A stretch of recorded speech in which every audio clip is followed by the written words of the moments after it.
Bueno, muy buenas tardes a todos y todas. Vamos a ver, ya terminamos la primera unidad. ¿En qué consistió la primera unidad? En cómo desmenuzar un poquito qué era el derecho. Un poquito no, un poco bastante. En qué era el derecho, en sus características, en estas distinciones básicas con respecto a los sistemas morales, ¿no? Y normativos, eh, en, en en todos esos elementos de vigencia, validez, eficacia, que también son técnicos del derecho y son importantes, y ya nos van metiendo en cuestiones más técnicas de lo jurídico.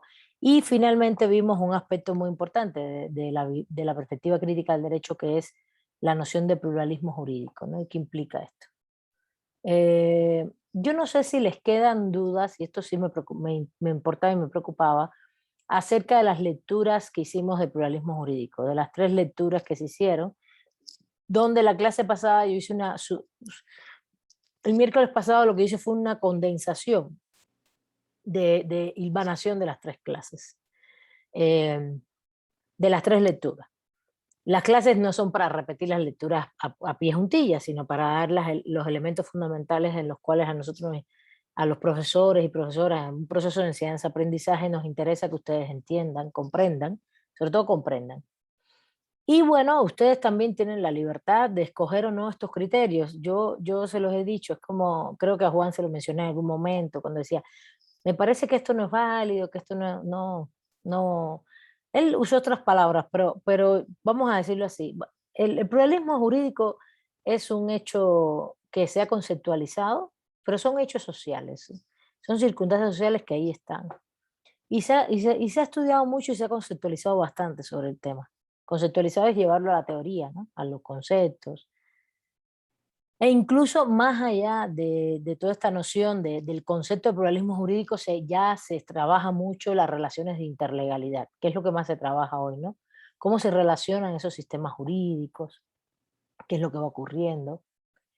Y esto no quita que del Estado es el dominante, ¿no? Eso no quita. Del Estado sigue siendo, incluso es dominante frente a las grandes transnacionales, las grandes normativas de esto que llamamos el pluralismo jurídico conservador, que es el que tiene que ver con las transnacionales, no solo las empresas transnacionales, sino todos los grandes productores jurídicos de normas. Nosotros le llamamos, hay una compañera, Leyde Hernández, que tiene conceptualizado así como eh, los, eh, los centros de producción jurídica transnacional, ¿no? Centros de producción jurídica transnacional, no como un lugar, no como un centro de investigación, sino ella le llama,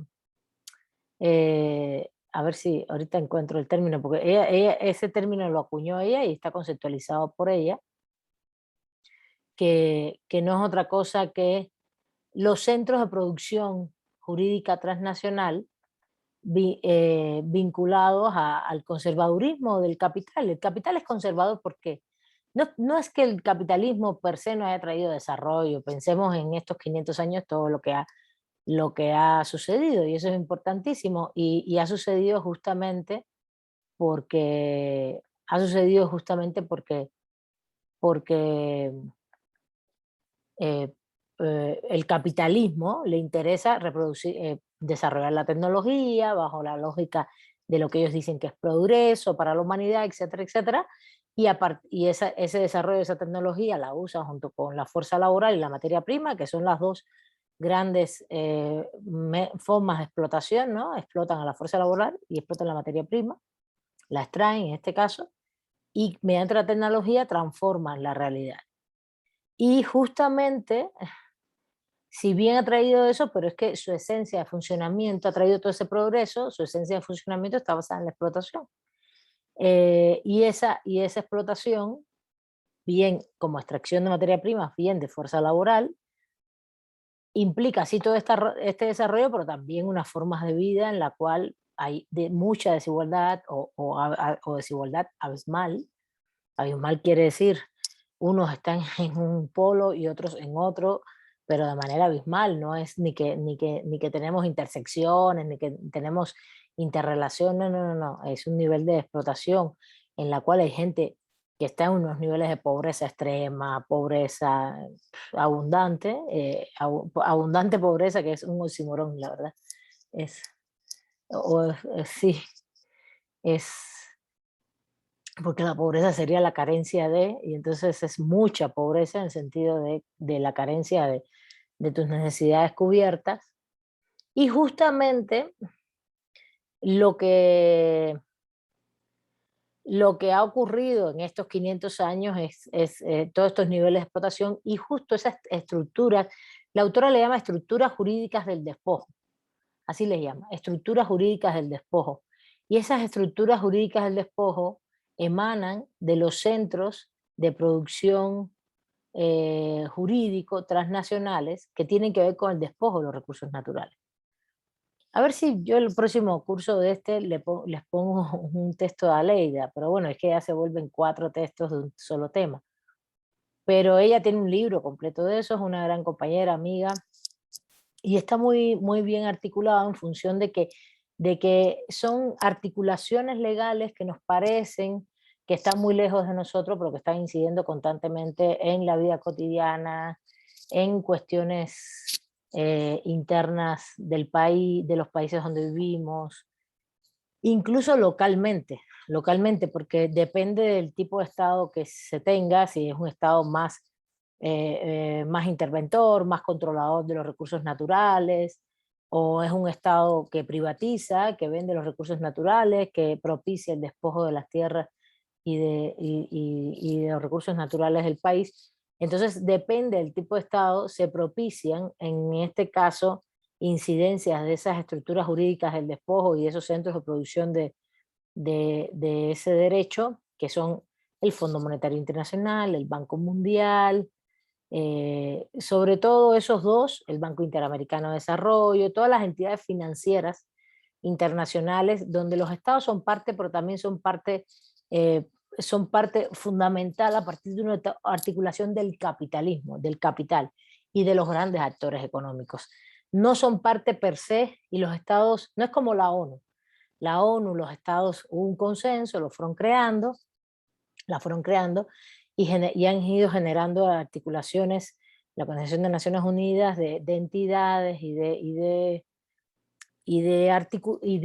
producción del derecho, de líneas de jurídicas en lo económico, en lo político, en lo cultural, la UNESCO, en lo alimenticio, la FAO, por ejemplo, donde los países van generando consensos en esas producciones, ¿no? Democráticamente o hasta cierto punto democráticamente. Hay muchos cuestionamientos sobre la democracia de la ONU, pero es parte de un sistema de consensos internacionales, mientras que todas estas articulaciones financieras, Fondo Monetario Internacional, Banco Interamericano de Desarrollo, los bancos de desarrollo estos son todos regionales, hay varios regionales, europeo también, etcétera. El Banco Mundial, son grandes conglomerados de producción jurídica, donde los cuales sí participan los estados, pero no hay un proceso democrático. Ahí la dominación está muy clara y muy determinada por los grandes centros hegemónicos del poder, que en este caso puedes pensar en los países, Estados Unidos, Europa, Alemania, por ejemplo, este tipo de países, o también por los grandes consorcios internacionales, los cuales tienen mucha incidencia en este proceso. Entonces, esto es importante que como lo tengan, que no se hagan bolas mucho y que sepan que esto existe y que, bueno, y que, bueno, una cosa es que ustedes asuman, como yo les decía, que estos hechos existen, ese pluralismo jurídico comunitario, ese pluralismo jurídico para nuestro criterio es transformador, que también puede ser comunitario, no solo en una comunidad indígena, puede ser comunitario en una ciudad, en un espacio de la ciudad, disculpen, o ese pluralismo jurídico conservador que lo podemos ver, por ejemplo, en estas grandes producciones jurídicas transnacionales o en, eh, en espacios donde existe mucha violencia e imposición de unos grupos sobre otros, por ejemplo, el narcotráfico, grupos paramilitares, grupos narcotraficantes, etc. Esas son las delimitaciones, ¿no? ¿Está bien? Entonces, ¿Podemos aceptar esto o no? Sí, podemos aceptarlo. Es un hecho social.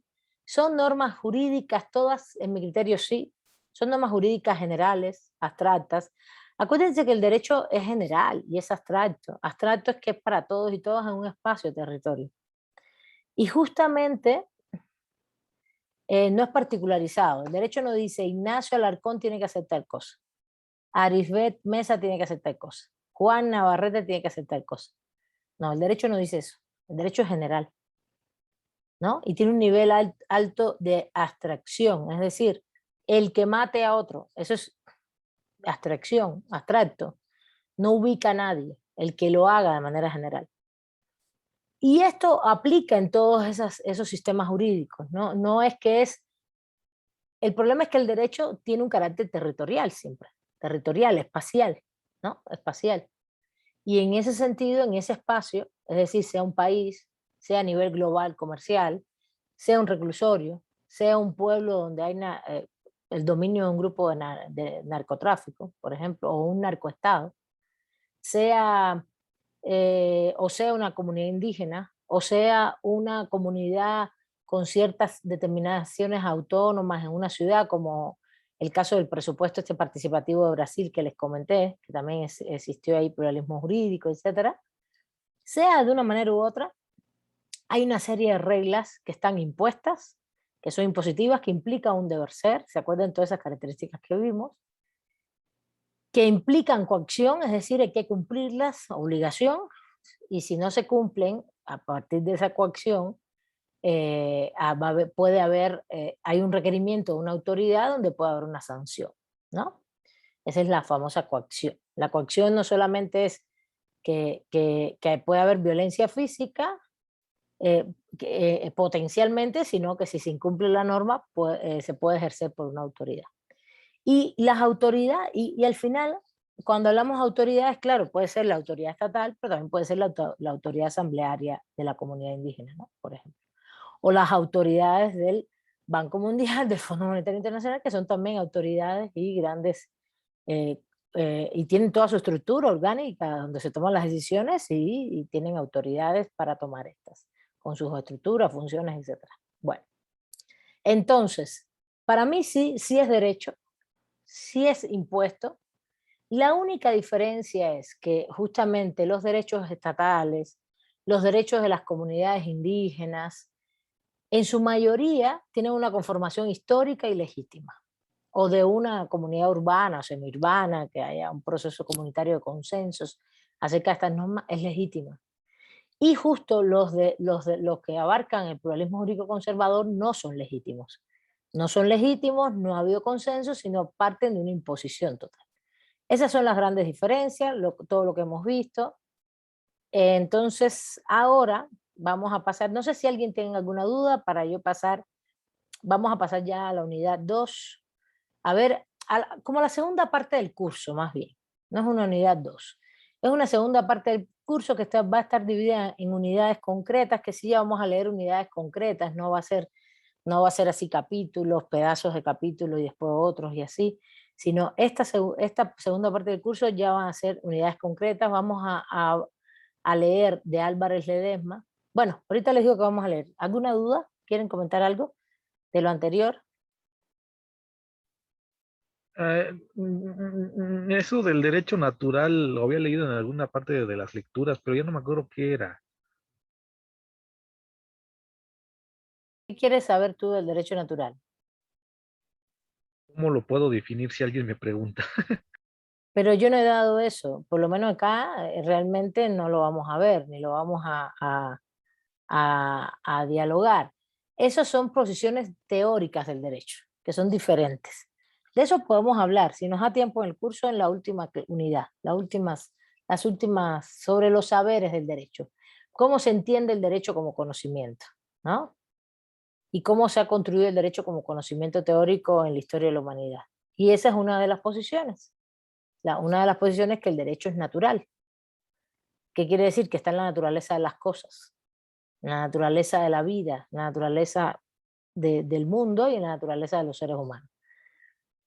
Y es una posición que data desde la antigüedad, pero no es y da y ella lleva consigo una tradición filosófica del derecho, que se llama justnaturalismo.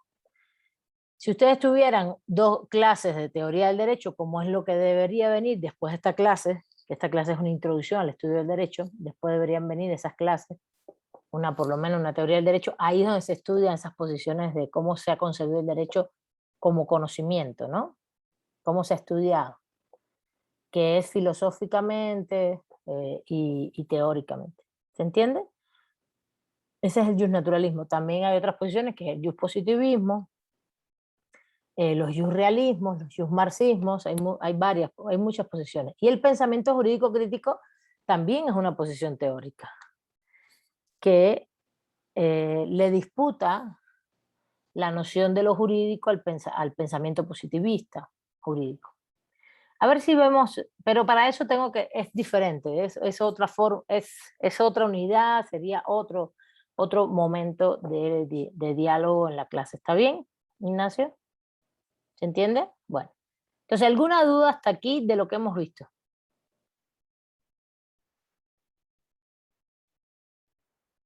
¿Alguna duda? No, Erika, no. Eso depende. No es el derecho a la vida, es el derecho natural. Está bien, Juan, adelante. No hay ningún problema. El derecho a la vida no es ningún derecho natural, Erika. El derecho natural puede ser material, no. El derecho a la vida puede ser material, no natural. La condición de naturaleza es un fundamento filosófico. No nos vamos a meter ahí ahora, ¿vale? Porque esos son fundamentos teóricos y filosóficos que no conocen. Entonces me llevaría a explicar, se me va a ir la clase en eso. Bueno, vamos a la segunda parte del curso. ¿Qué vamos a estudiar en esta segunda parte del curso? ¿Cómo se crea el derecho? Pero ahora nos vamos a concentrar más, vamos a darnos cuenta, no, concentrar más en ningún lado. Vamos a darnos cuenta que hay una cosa que se llama fuentes del derecho. Vamos a estudiar el capítulo de Álvarez Ledesma, el capítulo 4, que se llama La creación del derecho, de la segunda parte de su manual, que se llama Teoría General del Derecho y Notas del Derecho Positivo Mexicano. Que por eso yo escogí este manual, por la parte de México sobre todo. Y vamos a ver esta parte de cómo se crea el derecho. Cómo se crea el derecho, que pueden encontrar en cualquier otro manual como las fuentes del derecho. Esto hay que leerlo ya completo, completo, de la 131 a la 172. Hay que leer muy rápido ya, porque vamos a ir mucho más rápido ahora con todos estos capítulos. No vamos a ir por acá y tan despacio, porque yo quería explicar muchas más cosas antes. ¿Qué cosa es la creación del derecho?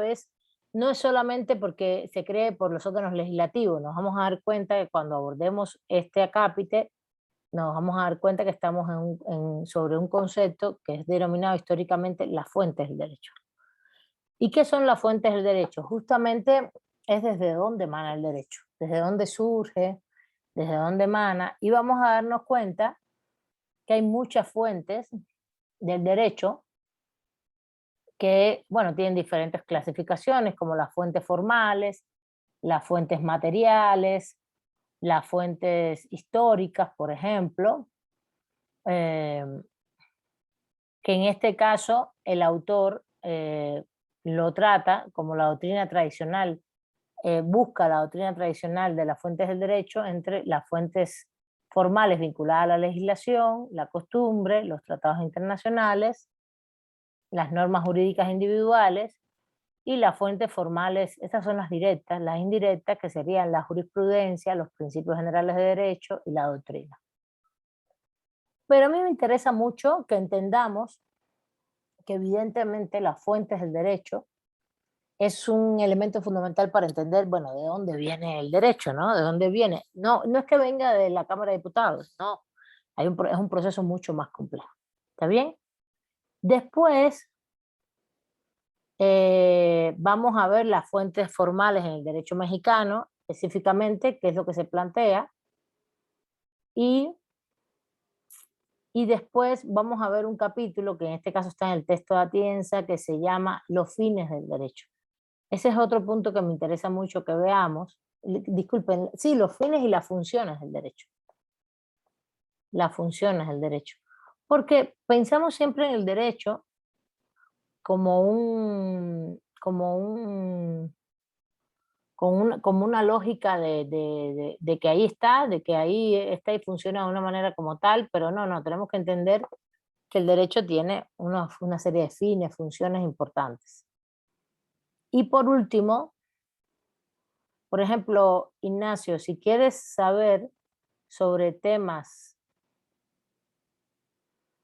todo de de los 3 libros que les mandé, todo lo que tenga que ver con concepciones del derecho, ahí vas a encontrar concepciones naturalistas, positivistas, varias. Si quieres conocer del tema, puedes leerte en los manuales esos capítulos. ¿Está bien? Entonces, vamos a ver lo de fuentes del derecho y después vamos a ver los fines del derecho de Atienza, vamos a ver cuáles son los conceptos jurídicos fundamentales del derecho, qué cosa es una persona jurídica, la capacidad jurídica, una serie de conceptos que para ustedes son muy importantes para lo que viene ya ahora en la carrera, en la licenciatura. Y después, cómo se aplica el derecho. Cómo se aplica el derecho. No solo cómo se crea, también vamos a abarcar cómo se aplica. ¿Ok? Y finalmente, vamos a ver la estructura lógica de las normas jurídicas. Cómo se estructura después ese enunciado normativo. ¿Está bien? Entonces vamos a ir un poquito más rápido. Ahora vamos a abarcar los capítulos de manera más rápida, porque son capítulos condensados en los cuales podemos estudiar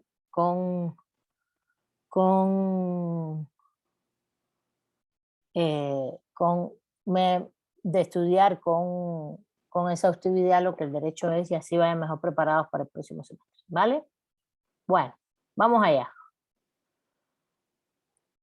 A ver, la clase la voy a ir impartiendo yo en la medida en que, déjenme ir un momentico hasta, en la medida en que ustedes puedan ir leyendo a partir del miércoles todas las lecturas, ¿no? Toda la lectura. Y ya les voy a ir poniendo todos los capítulos por donde vamos. A ver.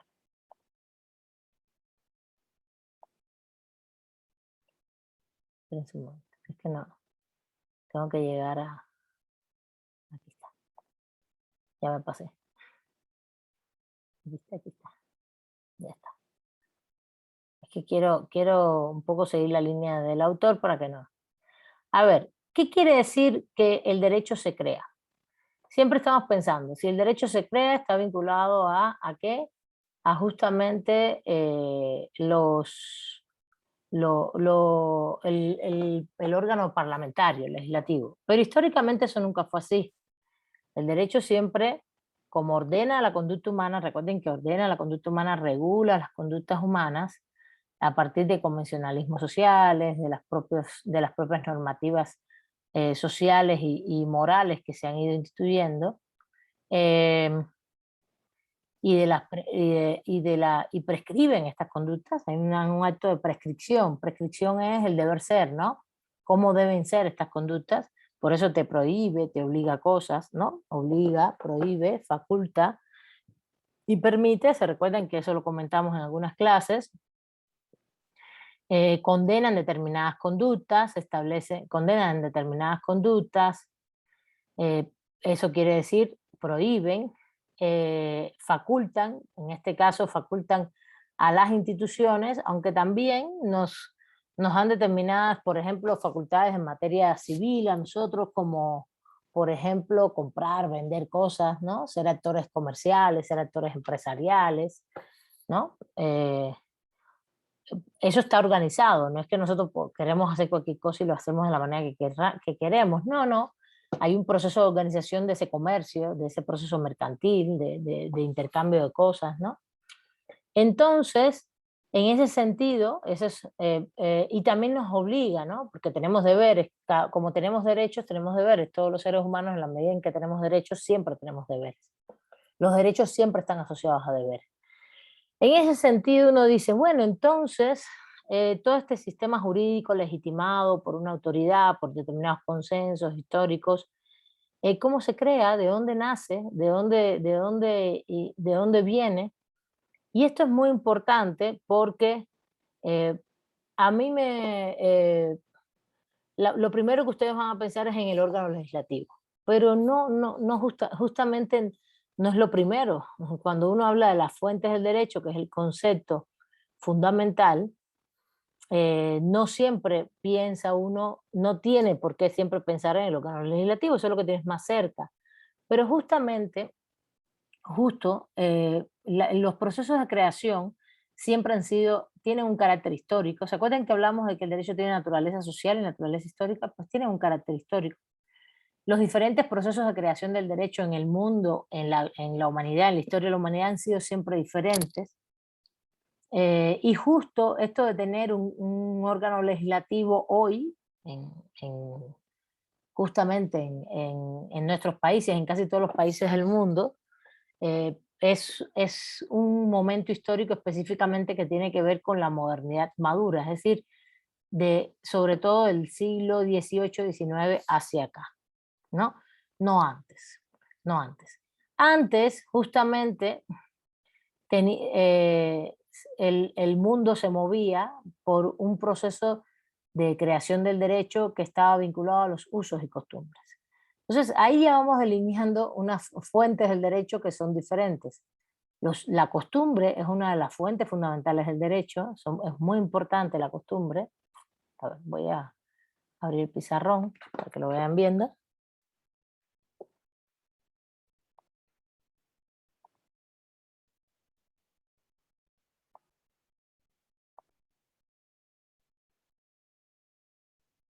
Sí, sí, Erika, está bien, está muy bien que al fin, sí, el derecho es creado por necesidades humanas, por necesidades de la población, sobre todo, ay, disculpe, sobre todo una creación vinculada a, a regular las conductas humanas. Pero yo no estoy hablando de por qué se crea. El por qué se crea el derecho, ya lo vimos en toda la unidad anterior. Es esa naturaleza social, esa necesidad de regular las conductas humanas, ¿se acuerdan?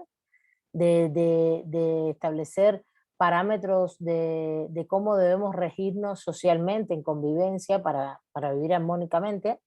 Y en ese proceso se crea el derecho. Ahora estamos en un punto diferente, es cómo se crea el derecho, cómo se crea, el cómo. Y en el cómo se crea son mecanismos. Las fuentes del derecho son justamente la categoría jurídica o conceptual, vamos a decirlo así, más bien, mediante la cual se ha definido que hay diferentes tipos, de muchos diferentes tipos, y que esta es la que nos da la medida de cómo se crea el derecho, es cómo se crea, no el por qué se crea. ¿Por qué se crea? Porque hay una necesidad humana de convivencia, de regulación de conductas, etc. Pero, ¿cómo se crea? Ya vimos más o menos qué era el derecho, sus características y por qué este tiene una naturaleza histórica y social y por qué surge, por qué se crea. Pero ahora, ¿cómo se crea? Este es el cómo se crea. El proceso de creación del derecho es un proceso que siempre es un proceso. ¿Qué cosa es un proceso? Un proceso es pasos que nos llevan de un lugar a otro para obtener un fin, ¿no? Y estos pasos, el proceso siempre es pasos, como un método. De hecho, no es como un método, de hecho el método es un proceso. Siempre es un proceso, que son pasos que son consecutivos, que llevan cierta organicidad, ¿no? Son orgánicos, son sistémicos, Sistémicos me refiero a sistemáticos, para que me entiendan mejor, lleva organicidad, sistematicidad, primero va esto, después va esto, después va esto. Es como una receta, ¿no? Es como una receta. Si ustedes van a hacer por ejemplo, unos chiles en nogada, pues tienes que hacer una serie de pasos, ¿no? Para que estos estén. Puede ser que primero tú hagas el picadillo, lo dejes para el final, y primero prepares los chiles, y después prepares la salsa, y después preparas el picadillo, como tú quieras, ¿no? Preparas los chiles, me refiero a que los laves, etcétera, para poderlo rellenar. Pero como tú desees, ¿no? Pero para hacer el picadillo se lo va a echar, y todos los ingredientes tienes que cortarlos, lavarlos, cortarlos, hacer todo el cocido, o si no es el cocido, por lo menos depende de si lo vas a cocer antes, se puede cocer. No, no sé, nunca he hecho chiles en nogada, en fin, da lo mismo. Lo que quiero decir es que son pasos, que tienen cierta conicidad y son sistemáticos. Uno está relacionado con otro, pueden tener algunas semi-autonomías dentro de esos pasos, pero la fuente cómo se crea el derecho siempre es un proceso. ¿Está bien? Después, estaba diciendo que era un proceso histórico. ¿Por qué es histórico? Porque no hay una sola fuente, hay muchas fuentes. Hay muchas fuentes del derecho. Aunque hoy tengamos en nuestro ordenamiento jurídico del Estado mexicano unas fuentes específicas muy bien delimitadas, que las vamos a ver, pero históricamente las fuentes del derecho siempre han estado basadas en determinados procesos históricos. Por ejemplo, y les decía que esta cosa de tener la fuente del derecho, que es la ley hoy, ese proceso en el órgano legislativo para crear leyes, es más bien moderno, el siglo XIX para acá, en el caso mexicano. Pero justamente desde mucho antes, regularmente la fuente fundamental del derecho siempre ha sido la costumbre, vamos a ponerle acá, como un elemento histórico fundamental, ¿no? Entonces, ¿qué cosa es la costumbre? Ahorita vamos a ver. En este sentido, no podemos pensar que el derecho es justamente cualquier norma jurídica, la norma jurídica que sea, que tenga las características que vimos en la primera parte del curso, tiene que pasar por un procedimiento. Ese es el tema. Tiene que pasar por un proceso, por un procedimiento. Y ese procedimiento, depende de la época histórica, se hizo de una manera u otra. ¿Está bien? Y esto es importante porque siempre nos quedamos con la idea, y por eso lo estoy abordando ahora, porque el autor no aborda un poco la costumbre, pero de manera general, nos quedamos con la idea de que el derecho solo emana del órgano legislativo y justo mediante el procedimiento legislativo. Y eso sí, bueno, en la actualidad sí, hasta cierto punto, pero la costumbre ha sido fundamental para elaborar el derecho desde el punto de vista histórico, en todas las épocas históricas. E incluso sigue siendo hoy una fuente del derecho, incluso en México, regulada en México, como fuente del derecho. ¿Está bien? Entonces, ¿qué es lo que se le llama? ¿Por qué hablo de la costumbre como una fuente fundamental del derecho históricamente? Porque justamente, por ejemplo, si ustedes van a la antigüedad,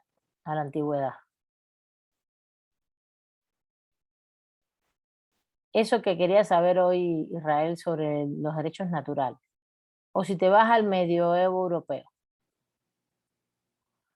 o si te vas ya el Estado absolutista español, por ejemplo, en 1400, 1500, en el siglo XVI, siglo XV, siglo XVI, ya tenía unas cortes, tenía unos reyes bastante, como un poder absoluto bastante delimitado, y de ahí emanaba el derecho. Eso no quiere decir que no hubiera costumbres y cosas así, pero ¿qué fue lo que primó en el mundo antiguo y medieval? En el mundo antiguo y medieval, pues la costumbre como fuente del derecho. ¿Qué quiere decir esto? ¿Qué quiere decir para ustedes que la costumbre puede ser fuente de derecho? ¿Qué quiere decir esto? A ver si lo logran sacar ustedes mismos por sus propios análisis y las cosas que han leído. Pues la costumbre se convierte en ley. No, pero ¿qué quiere? No solamente porque se convierte en ley, no estamos hablando de que son leyes, sino que es el proceso, fíjense.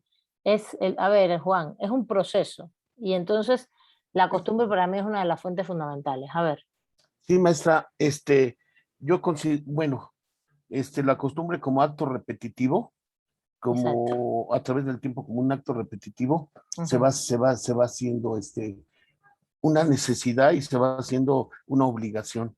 Entonces lo consideraban ya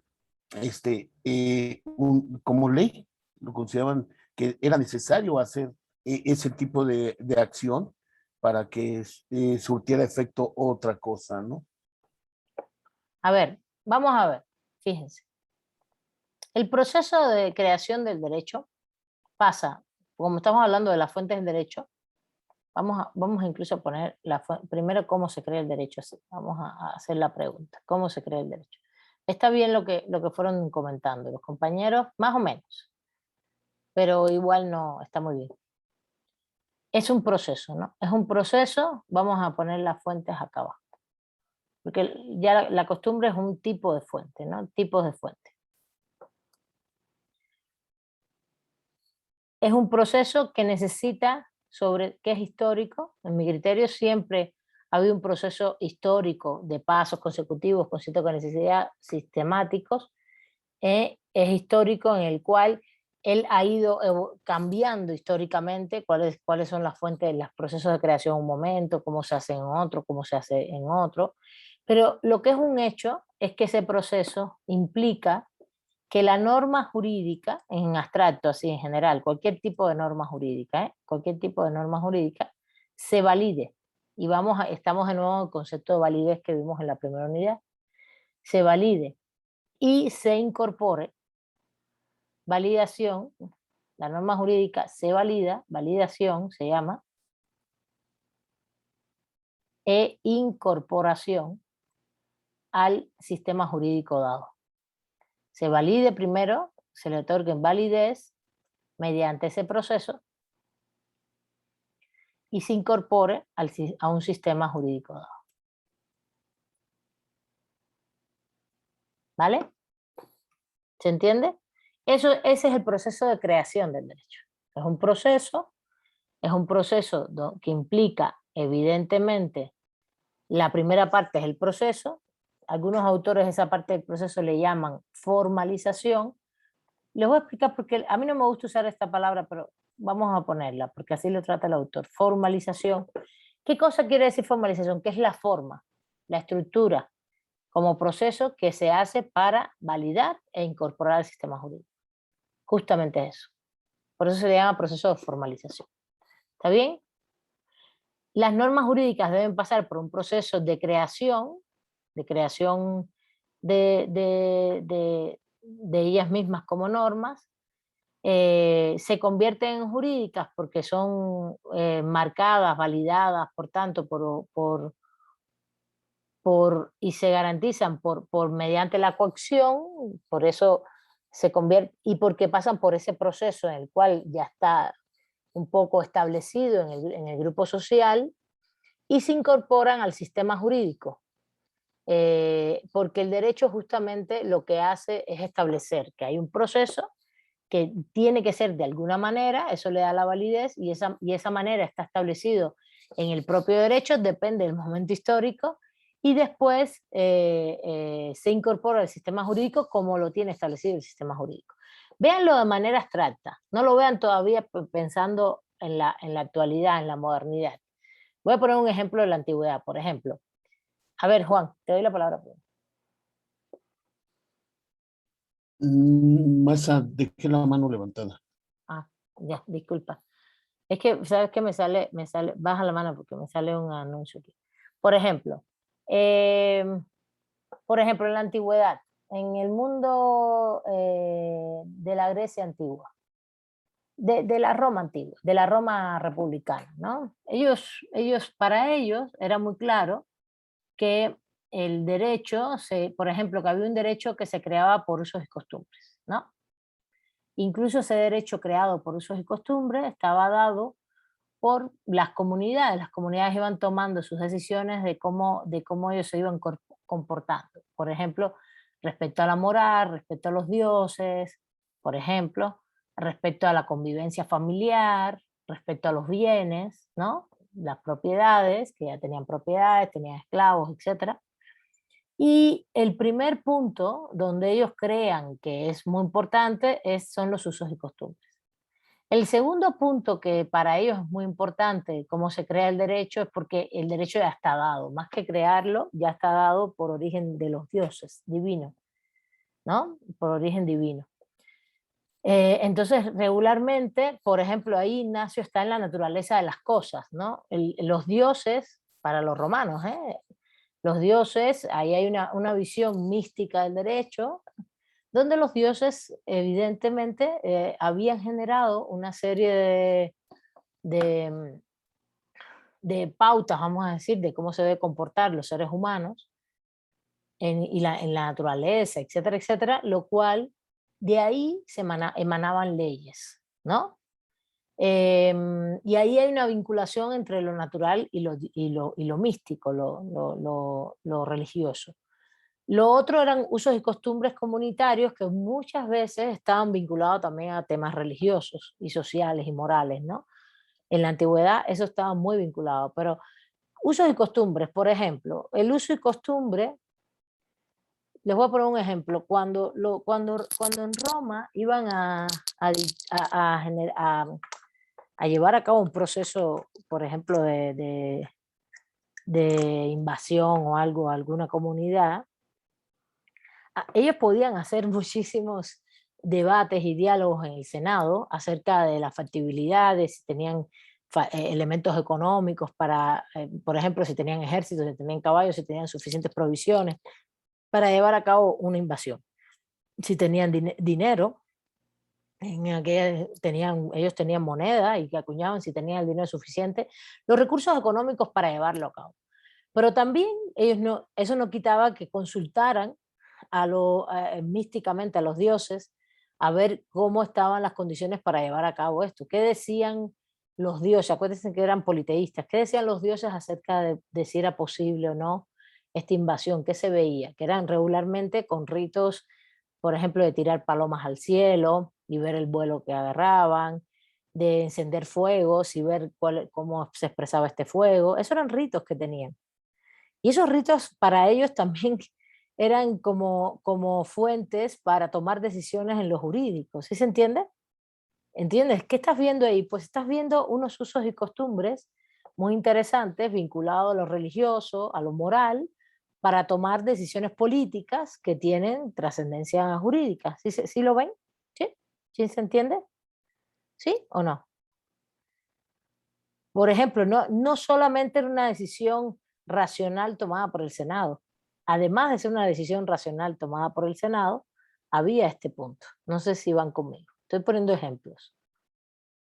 Por tanto, cuando tú hablas y dialogas sobre qué es el derecho romano, justamente una de las cosas fundamentales que se exponen es que en el derecho romano, tanto la noción divina, la noción moral, la noción esta natural del derecho que puede existir, existía y estaba muy influenciada por los usos y costumbres como fuente del derecho. Entonces, ¿cómo formalizaban ellos, por ejemplo, ustedes dirán, ¿y cómo esto llegó a ser una norma jurídica, ¿no? Esta cosa de que era obligatorio. La norma jurídica sería que es obligatorio consultar a los sacerdotes para tomar acciones políticas acciones políticas. Entonces, ¿de dónde sale eso? Pues de los usos y costumbres, ¿sí? ¿Qué pasa? Pues es un proceso histórico. Ese uso y costumbre pasa por un proceso histórico. Como dijo Juan, en el cual consecutivamente se fue usando de manera, para ellos les daba seguridad usarlo, y se validó en algún momento como un paso esencial a la hora de tomar decisiones. Y se incorpora al sistema jurídico como un uso y costumbre. Si tú vas a hacer una guerra, Estoy poniendo un ejemplo sencillo, ¿no? No solamente pasa por un proceso de discusión en un Senado por los senadores y sus votaciones, que eso sería otro tipo de proceso formal, sino también pasaría por la decisión de los sacerdotes y sus consultas respecto a qué plantean los dioses, que es una cuestión de usos y costumbres vinculada a lo religioso. ¿Se entiende? Estoy poniendo un ejemplo de formalización, validación e incorporación. ¿Lo entendieron o no? Más o menos. Estoy preguntando, buenas, ¿están ahí?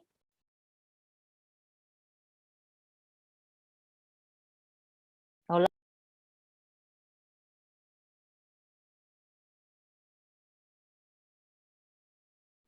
Hola, ¿me escuchan? ¿Me escuchan?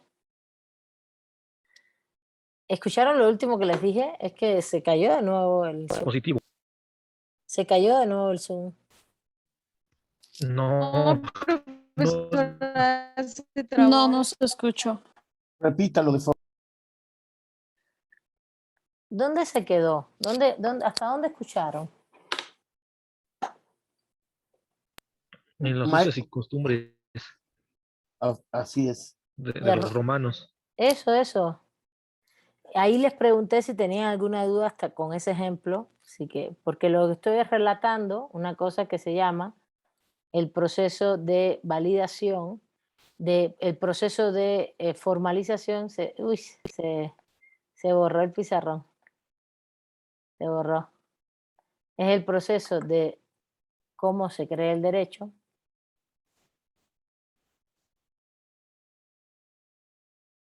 No es otra cosa que el proceso. Se borró el pizarrón. Hay un proceso de formalización, que es el famoso proceso de validación, que es cuando la comunidad y la autoridad va asumiendo o va validando que esto es una norma jurídica y su incorporación, que es ya al sistema jurídico dado. Y había hecho un ejemplo para que lo vieran en la antigüedad con las costumbres en el sistema jurídico románico, sobre todo en la República Romana. Pero a ver, vamos a seguir. Por ejemplo, un ejemplo en el medioevo europeo, por ejemplo, de usos y costumbres, para verlo un poquito más amplio, no algo tan específico, de usos y costumbres. En el medioevo europeo, ¿cuál es la forma en la cual se ejerce la relación económica fundamental? A ver si se acuerdan o lo saben. ¿Cómo se ejerce la relación económica fundamental en el feudalismo, en el medioevo feudal europeo? ¿Y qué implica esa relación? ¿Cuáles son los derechos y las obligaciones que implica esa relación? A ver si se acuerdan. A ver, son cosas que no están en los textos, pero ustedes deberían haber en cultura científica, ¿cómo se llama en estudios sociales históricos, haber por lo menos conocido un poquito de esto. A ver, adelante, Juan. Siguen participando siempre los mismos, ¿no? Adelante, Juan.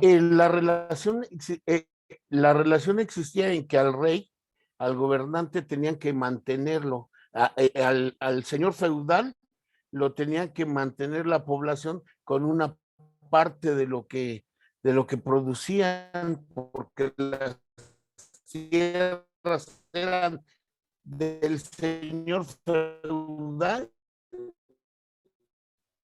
Esa era la relación primordial económica. ¿Sí me escuchó, maestra?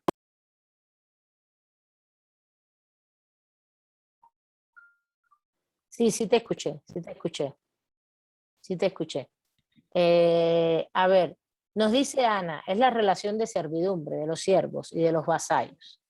Ok, es esa que Juan más o menos describió, es la relación de servidumbre y de vasallaje. ¿Qué cosa es una relación de servidumbre? ¿Cuáles son los derechos de un siervo y cuáles son sus obligaciones? Ahora vamos a lo que dijo Juan. ¿Se escucha? ¿Alguien quiere hablar?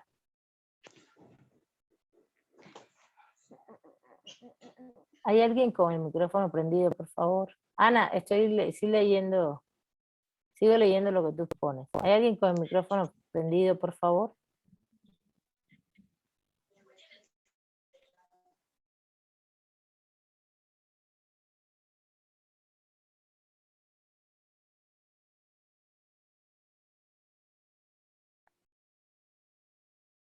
Bueno, entonces, los derechos, a ver, en lo que Ana escribe, los derechos están vinculados de los siervos a que los siervos tienen que trabajar la tierra, el señor feudal es dueño de la tierra, el siervo, la relación fundamental está dada por la tierra. Los siervos viven en las tierras del señor feudal, ellos trabajan para el señor feudal, es decir, hacen producir la tierra, crían los animales, cuidan las plantas, los cultivos, etcétera, todo lo que tenga que ver con esas tierras del señor feudal. El señor feudal, en ese sentido, al hacer todo esto, ellos le entregan la gran parte del trabajo que realizan. Y justamente viven también de esa producción, ¿no? De eso se alimentan, de eso viven, y a la vez de ese uso de la tierra del señor feudal. Y a la vez lo que tienen que hacer es justamente tributarle obligaciones al señor feudal en cuanto a productos, en cuanto a los productos de su trabajo y también de su trabajo físico. Incluso hay una cosa horrible que se usaba en el sistema feudal, que era cuando se iban a casar los siervos, el señor feudal tenía el derecho de pernada, es decir, de acostarse con la mujer, con la novia, el día de la noche de las bodas. Era horrible. Entonces, del uso de los cuerpos de las mujeres. Entonces, por un lado, viene de todos la relación de derechos y obligaciones que hay. Por otro lado, el señor feudal le debía protección a sus siervos, es decir, los protegía, bajo la lógica de que al estar en sus tierras y trabajar para ellos, les daba un sentido de protección. ¿Cuál es la diferencia con un esclavo, ustedes dirían? Bueno, el esclavo era tratado jurídicamente como una cosa y el siervo podía recoger sus cosas con su familia e irse de allí, ¿no? Irse de allí sin ningún problema. No era una categoría de ciudadanía, sino una categoría de cierta libertad hasta cierto punto de poderse mover en un mundo donde la valoración de la vida era muy pobre, luego entonces podían morir en cualquier lugar, en cualquier espacio, y que no era tan fácil ubicarse en cualquier lugar, porque las tierras eran de señores feudales o de reyes primos interpares, y lo que hacían muchas veces era irse a las ciudades, que las ciudades estaban cada vez creciendo más, y estas ciudades, en ese proceso de crecimiento, podían trabajar en determinadas cosas que eran pequeñas factorías, en materia de comercio, en materia de servicios, en materia de artesanía, todo tipo de elaboración de lo que puede tener una ciudad en materia de servicios, cuestiones artesanales, producción de bienes y servicios en una ciudad. Pero el problema ahí, y es fundamental, es dónde vives, cómo vivías, en dónde podías estar, ¿no? Cuando realmente las personas lo que podían hacer era construir una casa en un campo y cosas así, que eran de los señores feudales. Y lo otro es que el nivel de vida en las ciudades, justamente, la época feudal era un nivel de vida de explotación mayor si no tenía recursos, ¿no? Terrible. Y de una explotación que no estaba regulada de ninguna manera, era muy fuerte.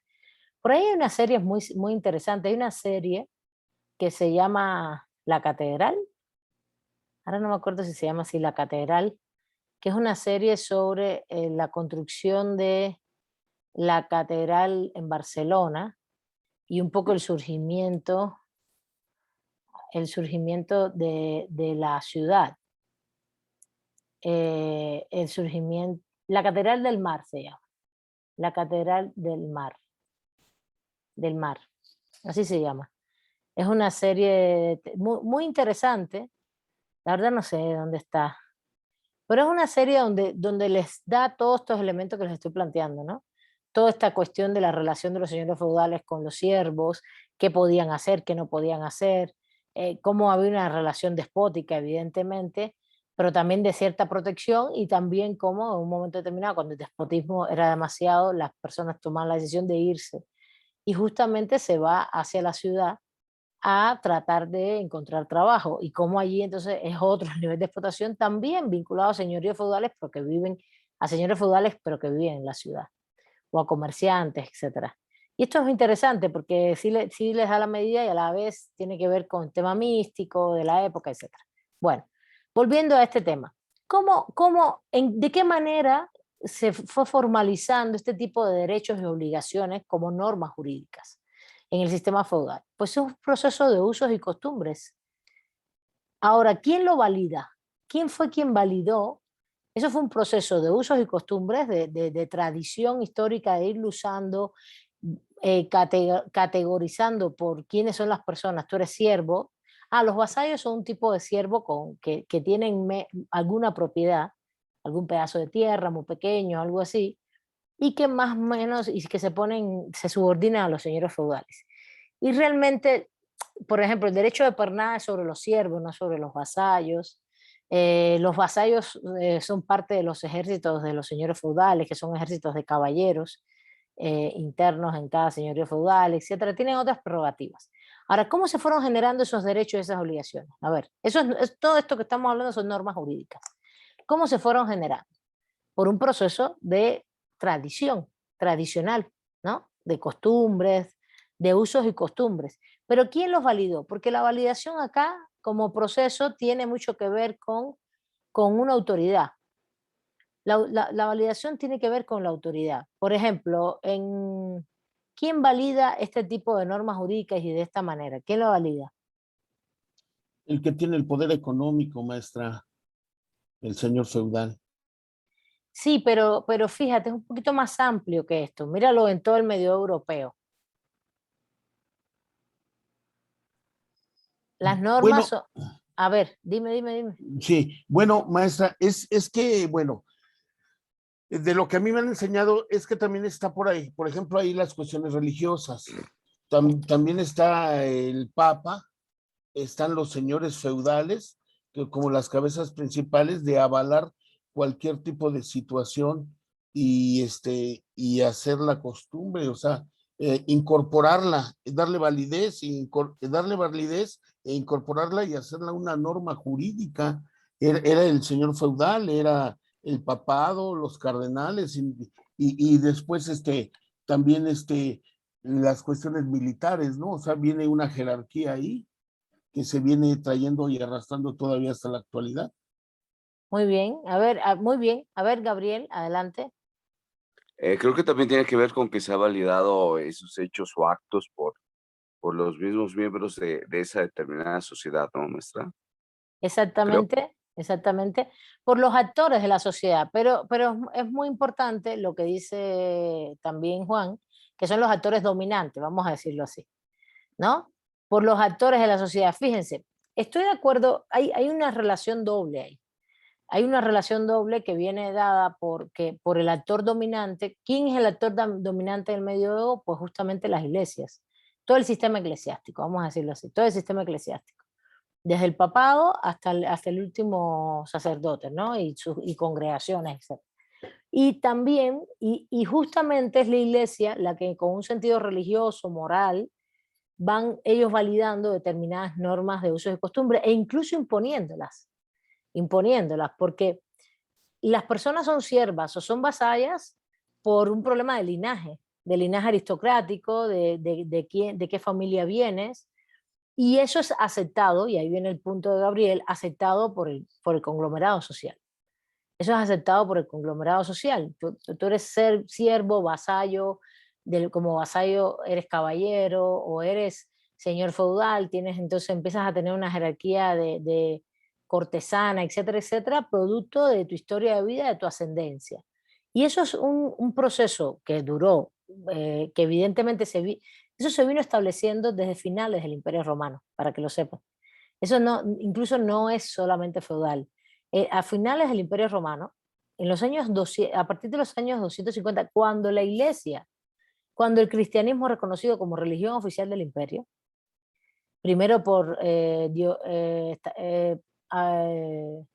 fue realmente con el emperador Diocleciano y Constantino, en esas dos fases, porque uno lo toleró y el otro lo reguló. lo reguló. Y lo establecen, empiezan a establecer una serie de títulos nobiliarios, como de duque, de condes, títulos nobiliarios vinculados al emperador. Y esto lo van haciendo como con una estructura familiar, con una estructura familiar y de linaje aristocrático. Y fíjense, estamos hablando de los años finales de los 200, mediados de los 200, siglo III después de nuestra era, y eso entre los 200 y los 300. Y eso perduró y se fue metiendo en la estructura de como uso y costumbre, fíjense, y a lo mejor surgió una norma de una famosa constitución imperial, que son las leyes de los emperadores en aquella época. Y eso fue penetrando en los usos y costumbres y se fue transformando históricamente. Por eso siempre hablo de que los procesos de creación del derecho son históricos y han generado múltiples y diversas fuentes del derecho. Y claro que la moral y lo religioso han tenido un papel fundamental. Han tenido un papel fundamental porque esta noción fue penetrando de una manera que se hizo el proceso, se hacían los procesos, pero los procesos no era que estuvieran establecidos como ahora, sino los procesos estaban muy vinculados a los usos y costumbres. Entonces, ¿cómo se iba formalizando y validando, incorporando el sistema jurídico? Pues mediante un proceso histórico tradicional en la cual las personas iban asumiendo moral y religiosamente sus condiciones y sus categorías, sus funciones, sus estructuras, y entonces se incorporaban a la normatividad jurídica mediante el uso cotidiano, etcétera, etcétera, de estas normas. Y claro, estaba muy vinculado al poder. Esto no es una cosa que es una apropiación natural de estas cosas, de todas estas normativas. Está vinculado a las relaciones de poder, a los señores feudales, a los primos interpares, antes en el Imperio Romano, al emperador, a la casta aristocrática del Imperio Romano, que va ya en decadencia y que empieza entonces a aparecer los atisbos de lo que viene a ser la sociedad posterior, que es una sociedad feudal, por tanto atomizada, llena de pequeños lugares de poderío, donde es el señorío feudal, las ciudades, los señores, sobre todo los espacios de los señoríos feudales y de los reyes primos interpares y las ciudades. Pero las relaciones todas eran más o menos iguales en todo el mundo medieval europeo. Entonces, les acabo de hacer como una historia en función de cómo se lleva a cabo este proceso. Como de formalización que viene a convertirse en un proceso de validación, en este caso en los usos y costumbres histórico,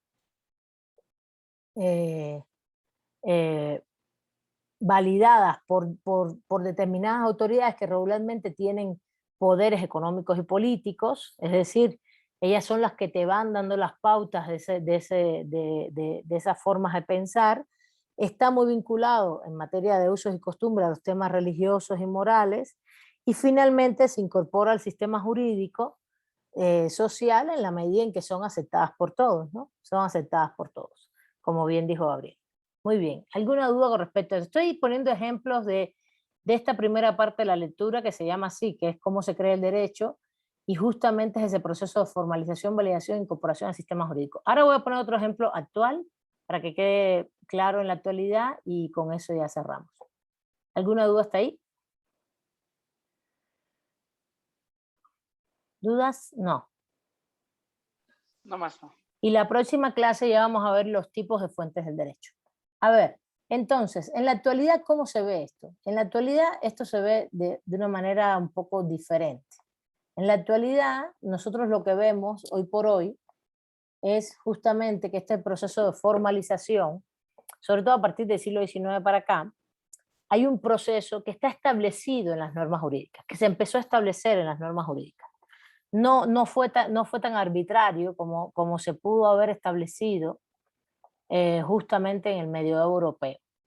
Fíjense, en Roma también podríamos encontrar procesos que no eran arbitrarios, procesos creados por las asambleas, procesos creados igual que en la asamblea del ágora del mundo griego, o en los comicios, que son las asambleas de la República Romana. Ahí hay otros procesos que no son de usos y costumbres. Quise poner esos para que los entendieran un poco, Pero bueno, vamos a la actualidad.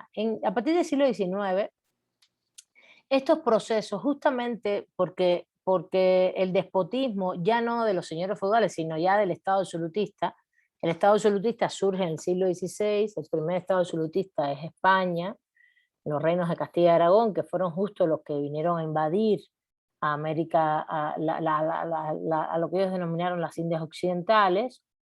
¿Y qué fue lo que pasó? Pues justamente, ¿qué pasaba con ese Estado absolutista? Vamos a ubicarnos primero en ese Estado absolutista. Pues justamente ellos, el procedimiento de establecimiento de las normas era por voluntad del soberano. ¿Quién era el soberano? El rey. Ahora sí es el rey en el Estado absolutista. Él es su voluntad era lo que se fijaba como norma. Y ese es el proceso. ¿Cómo se valida? Pues su validación está porque lo firmaban ellos. Él lo firmaba como rey. O la reina de Castilla y Aragón, los reyes. En este caso, Isabel la Católica y Fernando de Aragón.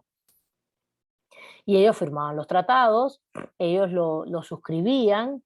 No había un proceso, a lo mejor, y claro, hay un proceso de aceptación previa de las personas diciendo, sabiendo que eran sus reyes y que ellos tomaban, eran los que podían expresar estas normas jurídicas. ¿Sí se entiende? Entonces, justamente lo que va a pasar es que, ¿cómo se validan? Pues una vez que estén firmes, suscritas, y la gente además sabe que son sus autoridades de los reyes, pues empiezan a hacer obligatorias esas normas y te obligan coactivamente, ¿no? Y por último, se incorporan al sistema jurídico por un proceso formal. Justamente la incorporación tiene que ver con un proceso formal de suscripción de la norma. Piensa un poquito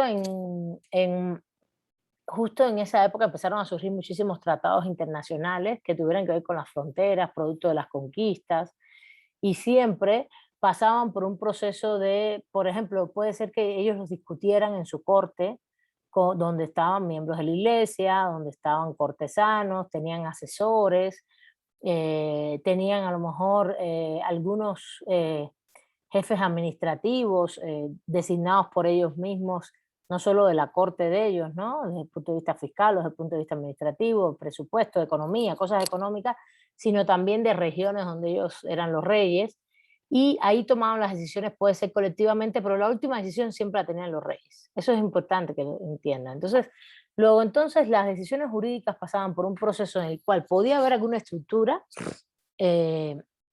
como un consejo asesor, etcétera, pero la última decisión la tomaban los reyes. ¿Qué es lo que entonces?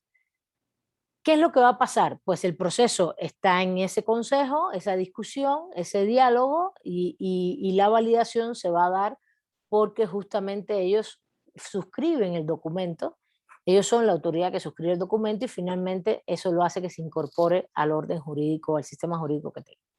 Ahora, ¿qué va a pasar a partir del siglo XIX? Justamente la disputa en el siglo XIX es romper con esa lógica unipersonal. Ese es el tema. Romper con esa lógica unipersonal. Por eso la lucha siempre de todos los sistemas constitucionales es quién es el soberano. Ya no puede ser los reyes absolutistas, el soberano tiene que ser el pueblo, ¿no? Y entonces ahí hacen todo un proceso de traducción de la soberanía del pueblo hasta que, de traducción no, de delegación, de que la soberanía la tiene el pueblo y del pueblo pasa a los representantes. ¿Y quiénes son esos representantes? Y ahí es donde se va discutiendo entre el siglo XVIII y XIX que existen poderes, que los representantes van a estar en el Ejecutivo, en el Legislativo y en el Judicial, aunque el Judicial jamás fue votado por nadie, ¿no? No tiene representantes, son designados por los otros representantes. ¿Quiénes son los por los cuales nosotros votamos? Pues depende de los sistemas, cómo sean los sistemas, vamos a decir, las formas de Estado y formas de gobierno que tengamos, pero el de México hay un ejecutivo que se elige directamente, es un representante, y hay un parlamento, un legislativo que se elige directamente, que también son representantes. Y nosotros nos han delegado la soberanía popular, nosotros delegamos la soberanía popular en ellos, votamos y le delegamos en ellos como representantes el poder para ejercerlo. En este sentido, ahí todos estos procesos, esto ocurrió en casi en todos los países del mundo. Y lo que va a generar es que van a generar un proceso de cómo se crean las normas jurídicas. ¿Cuál es el proceso volvemos al proceso, un proceso de formalización de las normas. ¿Cómo se formaliza? Justamente hay todo un proceso, pasos. Fíjense que es lo que había puesto pasos sistemáticos. Tienen sistematicidad, tienen organicidad. Organicidad quiere decir que tienen, voy a ponerlo orden. La sistematicidad implica eso, orden y que está organizado. Organizado, eso es lo que quiero decir, porque es que a lo mejor no se entiende bien la palabra. Que está organizado, que una cosa va primero, otra después, etcétera, etcétera. ¿Qué establecieron casi todos los países? Un proceso en el legislativo en el cual hay una iniciativa de ley, ¿no? Iniciativa de ley. Esta iniciativa se construye previamente, ¿desde dónde? Puede ser que se construya desde los usos y costumbres, por ejemplo. Que se llegue a un acuerdo sobre determinados usos y costumbres que ya están en la vida, ¿no? Puede ser que sea un proceso no solo de usos y costumbres, sino de reconocimientos de cosas que siempre han ocurrido. Por ejemplo, el matrimonio igualitario. El matrimonio igualitario siempre ha estado. Que lo prohibieran, siempre ha existido el matrimonio igualitario. Lo que pasa es que lo prohibieran fue una actitud que tuvo que ver mucho con la modernidad y el sistema eclesiástico. Aunque ustedes dirán, pero antes no existían matrimonios igualitarios. Antes, en la antigüedad, a nadie le importaba eso. De hecho, la homosexualidad era una actitud de mucha libertad. Te daba lo mismo lo que hacías, con quién lo hacías, cómo lo hacías. Claro, evidentemente, si tú vas al mundo grecolatino, hay una familia estructurada ya patriarcal, ¿no? Donde hay un hombre, una mujer, pero tiene más que ver con la reproducción, ahora sí, biológica de la vida, que con el deseo y los gustos estéticos, sexuales que tuvieran las personas. Y podría ser que haya personas que nunca se casaran y eso porque sencillamente no tenían ganas de reproducir la vida y no pasaba nada tampoco. No era estigmatizado. En el medioevo igual. En el mundo medieval, en los mundos estos que todavía quizás fue permeando más por la idea de la iglesia, ¿no? El cristianismo, etcétera, en determinadas comunidades, en dependencia de los tipos de comunidades que fueran. Pero tampoco era una cosa perseguida. ¿Y cuándo se empieza a perseguir todo esto o a estigmatizar? Tiene que ver con la decadencia del sistema feudal, igual que el sexo-servicio, por ejemplo, era normal, era un trabajo más, siempre lo fue. Todo eso se empieza a estigmatizar a partir del siglo XIII, 1200 en adelante. Y tiene un gran papel el tema de la iglesia. La iglesia y después más en el capitalismo y la modernidad en el siglo XVI, porque ahora sí hay un factor de reproducción de la especie importante para tener un ejército de trabajo, ¿entiendes?